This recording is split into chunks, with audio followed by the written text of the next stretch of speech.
Later this year, there'll be technology, media, software, product, experience, fitness, design, retail, apparel, logistics, all wrapped into one company that will be listed as an IPO. And you might have even heard of it before.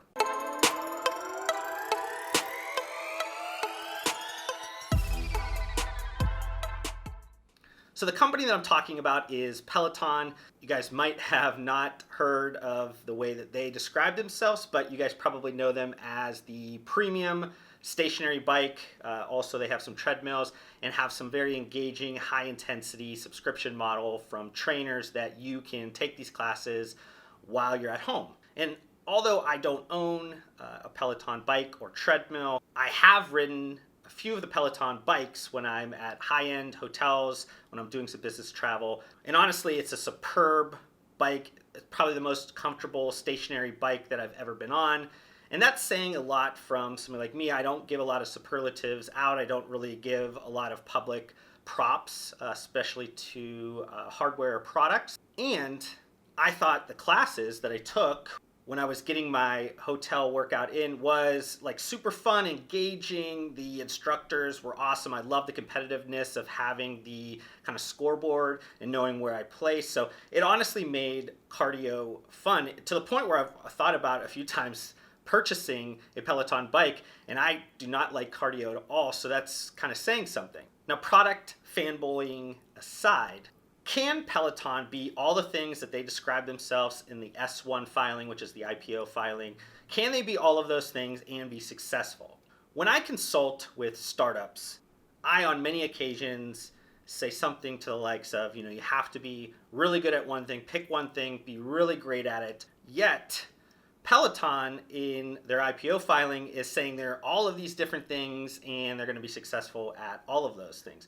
And how I read it, differing from a lot of the other articles and things that came out when they did file their S1 earlier this past week, I read those as all inputs into a bigger aspirational lifestyle business. And those are going to be inputs that go into Peloton being an innovative company that seeks to transform lives across the world through its ever-changing fitness platform. So though they're trying to be great and they describe themselves as all different kind of companies, all those things go into their all those go into their vision, their mission to be this lifestyle transformative fitness platform. So you guys know I love my numbers. I love talking about those things, and those are a big part of the S1 filing. I won't get into a ton of them in this particular video. This is more of a conversational video about Peloton and just some different thoughts around an interesting new public company that'll be coming out later this year.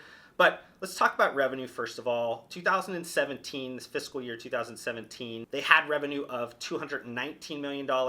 In fiscal year 18, they grew 99% year over year to $435 million in revenue. And then this past year, fiscal 2019, they had 110% growth year over year and $915 million in revenue. Just totally talking about numbers here, not going into any of the cost side of that. That's just impressive. Having 2 years of 100% year over year growth essentially at those revenue bases is just an impressive company, especially when we're talking about a fitness hardware company that also has some subscription service elements to it. If we look at 2019's revenue, it'll be made up of about 80% of hardware. So these are the bikes, these are the treadmills. These are also some accessories and different things they sell along with those to create bundles.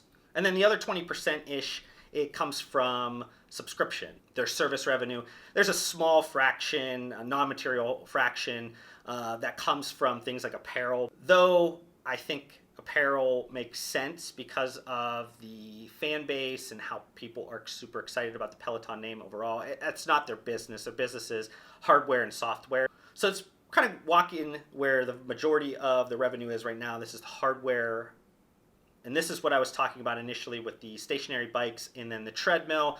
They have a very premium product. They have a great product they've put together, that they've created themselves. This isn't some white labeled piece of equipment that you just throw an iPad on. But to date, Peloton has sold 577,000 exercise machines, from the bikes to the treadmills. Almost all of them have come in the US, and nearly half of that number has come in the last fiscal year. In terms of what the company Peloton believes is the overall market, they think they've only captured about 4% of the overall market. They think there's a ton of runway left for them to grow. So this number, the 577,000 exercise machines that they've sold so far, they think that is very small comparable to what they think is the overall market. Now, I've thrown around the word premium a few times in terms of their hardware, just as an overall positioning for the company, but we're talking about a little bit over $2,000 for the stationary bike, a little bit over $4,000 for the treadmill. There's also a ton of different accessories and things like that. That also does not account for the subscription model or any of the content that you need to effectively be within the ecosystem of Peloton.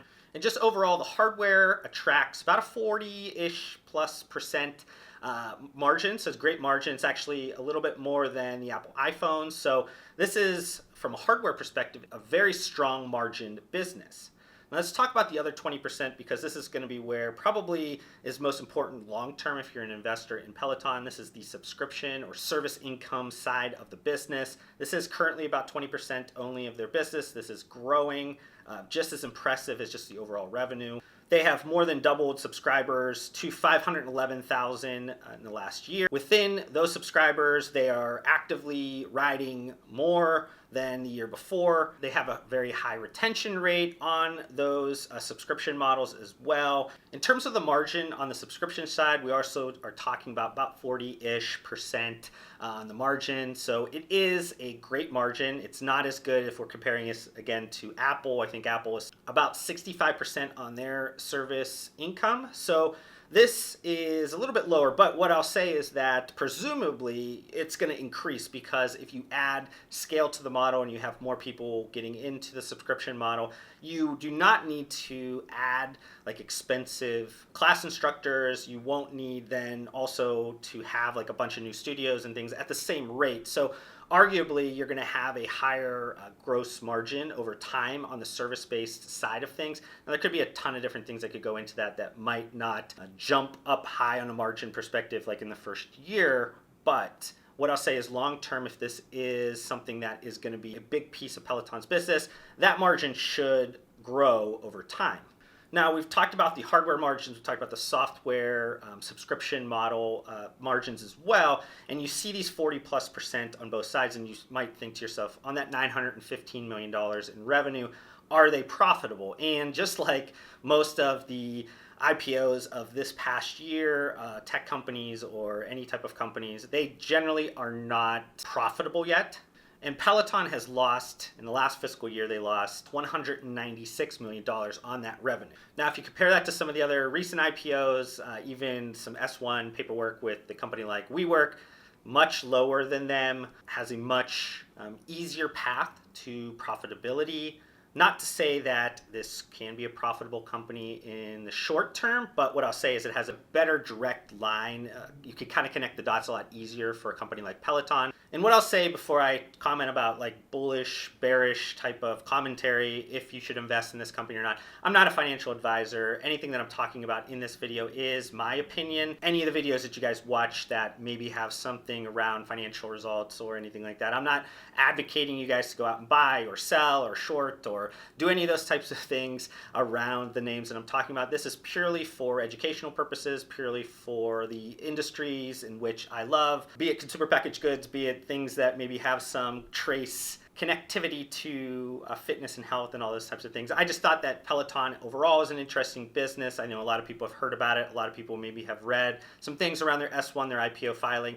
Wanted to kind of just break down some different things, maybe some risks, some positive notes, part of the business. So kind of start on the positive side, the bullish side of Peloton. So I already mentioned like the high margins overall, both on the hardware and in the service side of the business. Service side probably will grow over time. So that is a very strong profit-wise business. You also, on the service side, you have a very high retention rate. People enjoy the product. There's a lot of brand equity in the Peloton name. People really enjoy both the hardware and the service they're getting through the subscription model. So a lot of really great things happening on that side. Talked about just a lot of the sales are US based. That gives a lot of potential for international growth. I think at this point they only have a few countries that they are in right now, but there's a lot of emerging middle classes, a lot of countries that are getting more of a taste for higher end premium products, especially ones that fit a need in their lifestyle. People are looking to get better for you, healthier for you, fitness into their lifestyle. So this has a lot of potential for Peloton. Also just around like new product development. Right now they have two pieces of hardware. They have a bike, which is their primary business. They also just launched a treadmill, I think in the last year. And then I would imagine there are gonna be a ton of different other hardware opportunities that could be based around maybe some other pieces of cardio equipment, maybe a rower, or maybe some type of like step mill or something like that. And then also just new product add-ons or iterations or just new ideas around their subscription model, building out that ecosystem a lot stronger, having some different elements that go into this. You also could have a lot of the different maybe trackers that could go into this in terms of building out an ecosystem. You could have some of those maybe like accessories and different things that could add some incremental revenue even around just the existing business. So there's a lot of opportunity for revenue out there depending around what they're looking for from both software and hardware product development. Now on the other side, the bearish side of Peloton, maybe the reasons why you wouldn't want to invest. This could be because you believe there's hardware, supply chain risks as Peloton scales up in their production. Because they don't own all of their manufacturing and supply chain, there could be some issues in terms of back orders if they want to keep the quality extremely high, or quality issues if they end up rushing a lot of things through to meet the demand.